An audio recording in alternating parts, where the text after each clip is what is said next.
Then a dozen deadly wildfires continue to spread across California, and now the state is calling on help from right here in Arizona. So far, 6 people have died, including rescue workers, and 7 people are missing.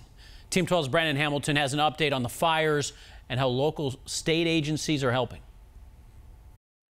The fires are searing everything in their path. The Ferguson fire burning near Yosemite is nearly 57,000 acres and is 30% contained.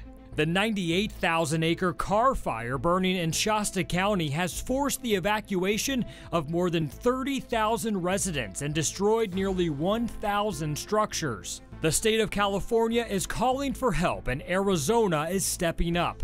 As of today, nearly 75 engines and 375 fire personnel from Arizona are in California on various assignments. A majority of those crews will be directly assigned to the Carr and Ferguson fires. Others will provide local fire department station coverage. Some will be assigned as initial attack resources for new fire starts, and others will pre-position in anticipation of the next round of lightning forecasted for California. This is a picture of a crew from the Tucson Fire Department that was recently deployed.